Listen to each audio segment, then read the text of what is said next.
This week, Donald Trump spent his time doing three things: golfing in Mar-a-Lago, announcing his latest set of tariffs that will cost families $3,800 more a year, and that are so chaotic and far-reaching that they included retaliatory tariffs on a remote island inhabited only by penguins. I kid you not. And third, advocating for cuts that would destroy the services and benefits millions rely on for their health care and retirement savings. Today, with the stock market in the tank and the nation's economy in free fall, we're expected to vote on this failed businessman's latest brilliant financial plan for the nation. So let's talk about his budget. At its very core, this bill will give massive tax cuts to billionaires and make middle-class families pay for it. Tax cuts that billionaires simply don't need. And only the billionaires and Republicans in D.C. apparently support this. But wait, the bill that will pass in the dead of night accomplishes other partisan fantasies as well. It takes away health care and goes after the heart of Social Security. It is the same old playbook. Billionaires win and families lose. And lest we forget, it's the exact same playbook that they ran in 2017. So how exactly is this a win for billionaires? 2/3 of all of the benefits in this bill go to the super wealthy and corporations. 2/3.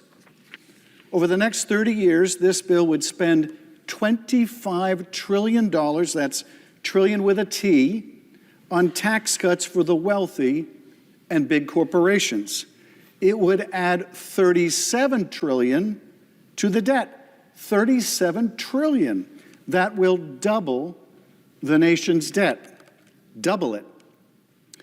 It will also, by the way, hand tens of millions of dollars to Elon Musk just in the next few years. So he makes out like a bandit. But if you're a family earning, I don't know, $30,000 a year, struggling to get by, or maybe $50,000 or $75,000 a year, you'll be lucky to see any tax relief from this plan. But if you're in the top 0.1%, you'll get an extra $300,000 a year at the very least. For every dollar that would go to people waiting tables or teaching at a preschool, someone in the top 0.1% would get over $52,000. That's $52,000 for every dollar that someone waiting tables or teaching at a preschool will get. To pass this bill will mean that the top 5% of earners will get nearly half of all the tax benefits. That is just not right, not fair, not wise, not sound, not sustainable. Life is already too hard for working families without taking more from them to make the rich even richer. So how is this bill a loser for families? It's a loser because it would raise costs by more than $1,000 on low-income Americans across the board, from health care to groceries to housing. Families who are already hurting and are going to be hurting more big time because of Donald Trump's massive tariff tax. Tariffs that are raising the costs of everything they buy, from coffee to the eggs they have for breakfast, to the clothes they dress their kids in before school, to the gas they use to drive to work, to the materials their small businesses import, to the meals that they have when they arrive at home, or the sandwich they grab in between jobs. These families are getting punched right in the gut. And Donald Trump knows it, and knows that this budget would amplify their pain. Because beyond exploding costs for working Americans, it will also decimate Medicaid, threatening health care for nearly 80 million Americans. That's 2 in 3 nursing home residents, 2 in 5 children, and 1 in 3 Americans in rural communities. But even if someone isn't on Medicaid, they'll still feel the cost, they'll still feel the pain. Medicaid is the largest insurer in the nation, so when it goes down, so will the care that so many families rely on. Now, whether you're on Medicaid or you are not, it is your local hospital that may close. Clinics will close, doctors will have to move or shutter their practices, Care that used to be maybe one town away will now be an entire county away and a very long drive, especially for Americans in rural areas who already cannot afford the cost of living. This bill would be the equivalent of an atomic bomb on the care and the caregivers they rely upon. Caregivers like Sabrina Bishop, a California home care provider. She serves 3 clients around San Diego. 2 are disabled veterans. 1 receives care through California's in-home support services, all of which is funded through California's Medicaid provider, Medi-Cal. Bathing them, medication management, cleaning, laundry, food preparation. She does it all. She lives with her client, Mike. He is at the end stage of dementia and unable to communicate. He can't dial 911. If he sees any medication bottles, he'll just take them. If he sees a car door open, he might just get in, no matter whose car it is. Here's what she told me. My work means that he has someone to help him, that he can safely live and with dignity in his twilight years. Many of the folks who rely on funding from Medicaid don't have a family who can help with around-the-clock care. And without the services that she provides, which are funded by Medicaid, those people won't get their medications on time or be bathed or fed. We are talking about a person's most basic needs. If funding were to get cut more, Sabrina says she thinks many caregivers will just decide they can't afford to do the work they love anymore. There's already a major shortage of care providers. Thousands of people who need care are stuck on waiting lists. And Republicans in this bill want to make things so much worse, so much worse. Seniors and disabled individuals will be trapped in their homes without anyone to look after them or be institutionalized at greater cost, if indeed they can even find a skilled nursing facility that is still open. When asked what she wants members of Congress to understand about her situation, Sabrina said, "Don't be so quick to cut funding for Medicaid. You yourself may end up needing a caregiver. You may be diagnosed with a terminal disease at your next doctor's appointment. You may have a car accident and can no longer take care of yourself." But without Sabrina and the countless others who do the life-saving work that she does, there may be no one to call. That's what we're talking about here. And yet that's what this administration and this Congress seems intent on doing, to deny this care, to give Elon Musk, Donald Trump, and all of their billionaire friends even more money. And that is a disgrace. What about Social Security? On that one, DOGE is starting the dirty work already. We're already seeing the cuts and the clawbacks. Elon and his bros heading into Social Security Administration and firing the staff that make sure you get your check on time. They have plans to close 26 Social Security offices this year alone. They're cutting phone services and pointing seniors to online options that are often unreliable and inaccessible, and if we're being honest, something that not all seniors are able to do. But this is their plan. They're taking a program focused on helping seniors and then turning around and removing all the tools seniors use to get the help that they need. And they're not hiding it. They're celebrating it. Donald Trump's co-president, Elon Musk, went on Joe Rogan to say that Social Security was, quote, the biggest Ponzi scheme of all time. The billionaire Secretary of Commerce, Howard Lutnick, said that his mother-in-law wouldn't even notice or care if her check didn't arrive, that only fraudsters would complain if their check didn't arrive on time or at all.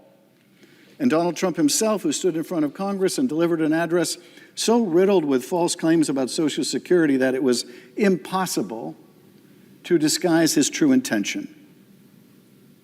And that is to sow mistrust, broad mistrust, so they can come for it all, so they can slash it and leave seniors in the lurch, so they can privatize it. That is their plan for much of the federal government. First, they cut the staff, then they cut the services, and finally they say, it doesn't work. It doesn't work. Privatize it. Let the billionaires run it. Put it in the market. What could possibly go wrong? Have you seen the market lately?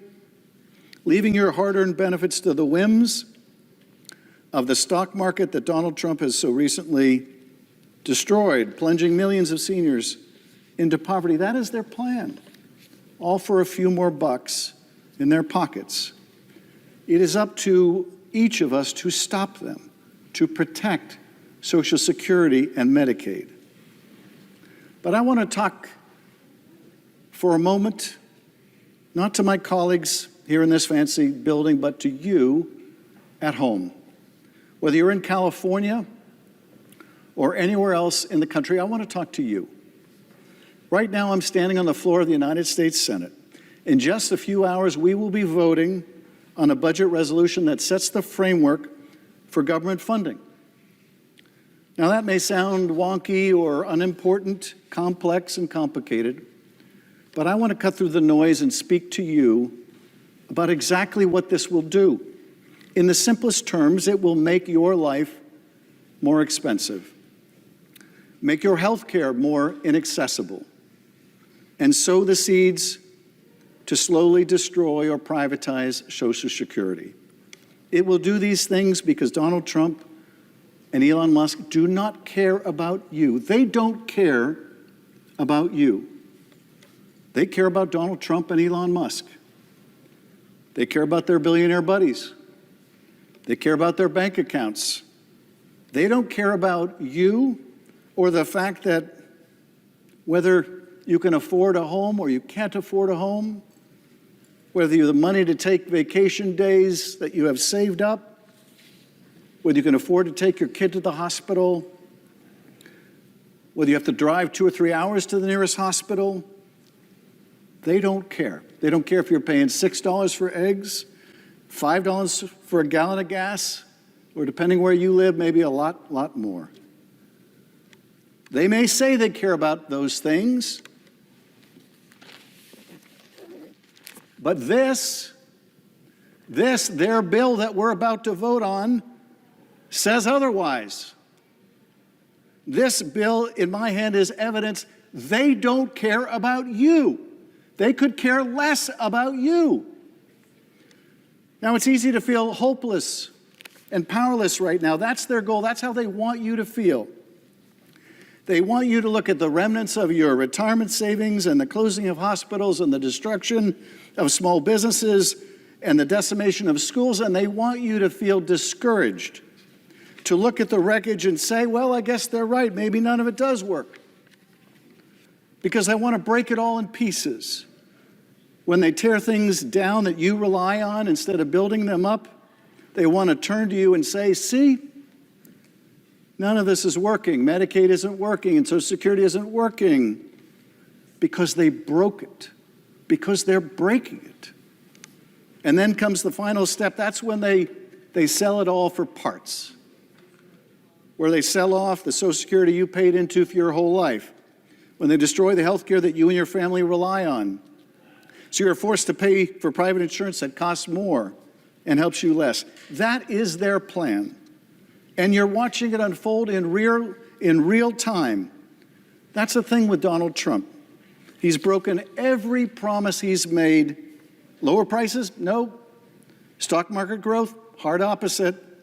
Your 401k, if you're lucky enough to have one, destroyed. A new golden era? Don't make me laugh. Protecting your hard-earned benefits? They're on the chopping block right now. Donald Trump has broken every single promise he's made except one. The promise he made from a gold-plated Mar-a-Lago podium when he told a room full of the richest people in America, and I quote, "You're all people that have a lot of money. You're rich as hell. We're going to give you tax cuts." Well, it turns out those tax cuts are arriving right on schedule, and we will be footing the bill. But you can do something about it. You are not powerless. Make your voices heard. Madam President, I yield back.